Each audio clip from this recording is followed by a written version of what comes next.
हाँ नमस्कार, मैं सदर सैफी और आप देख रहे हैं हमारा खास बुलेटिन। दिल्ली ब्लास्ट में अब तक की सबसे बड़ा खुलासा हुआ है। सभी आतंकी पिछले 2 साल से जमा कर रहे थे विस्फोटक सामग्री। इसको लेकर कमांडर शाहीन सईद का कबूलनामा भी सामने आया है। दिल्ली ब्लास्ट में अब तक का सबसे बड़ा खुलासा हुआ है।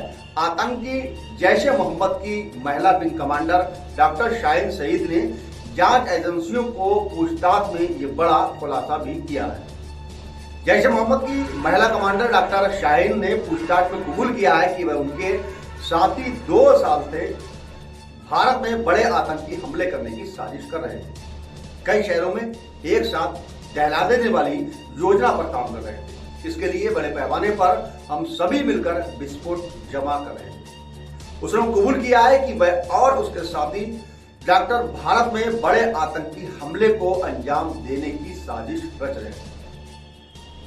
शाहीन से पूछताछ में बताया गया कि जब उनकी भी मुलाकात डॉक्टर उमर से होती है तो वह जोश के साथ कहता था कि पूरे देश में कई आतंकी हमले हमने मुजम्मिल और आदिल के साथ मिलकर 2 साल से अमोनियम नाइट्रोजन जैसी विस्फोटक इकट्ठा कर रहे थे। ये सब आतंकी संगठन जैश ए मोहम्मद यानी JEM के इशारों पर ही किया जा रहा था। आपको बता दें कि देश की राजधानी दिल्ली में Lal Qila metro station gate number 1 के पास सोमवार शाम करीब 6:52 पर ब्लास्ट हुआ था। जिस सफेद i20 कार का इस्तेमाल हुआ उसका CCTV फुटेज में भी सामने आया है। मेट्रो स्टेशन की पार्किंग से निकल रही कार में काला मास्क पहने एक शख्स बैठा दिखाई दे रहा था, जिसमें ऐसा लग रहा था कि वह कश्मीर का रहने वाला उमर नबी था।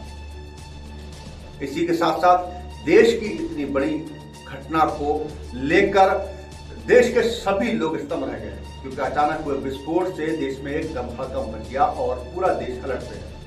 अल्फाज यूनिवर्सिटी के 7 डॉक्टरों सहित 13 लोगों को हिरासत में लिया गया है। दिल्ली में ब्लास्ट के बाद फरीदाबाद की अल्फाज यूनिवर्सिटी इंटरनेशनल लेवल पर सुर्खियों में आ गई है। यहाँ से 7 डॉक्टरों सहित 13 लोगों को यहाँ से हिरासत में लिया है, जिसके बाद NIA की और जांच एजेंसियों की जो है पूछताछ जारी है। दिल्ली में लाल किले के पास कार में हुए ब्लास्ट के तार पाकिस्तान के कब्जे वाले कश्मीर तक पहुंच रहे हैं। भारत में आतंकी हमलों के लिए 3-4 महीनों से साजिश रची जा रही थी। उसके पीछे आतंकी संगठन जैश ए मोहम्मद और लश्कर तैयबा शामिल थे।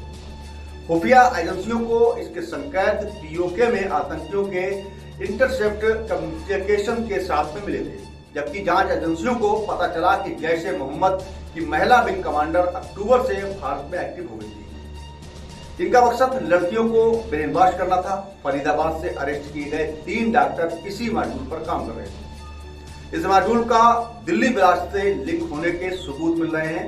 वही सुरक्षा एजेंसियां इन सबूतों को पूरी तरह से वेरीफाई करते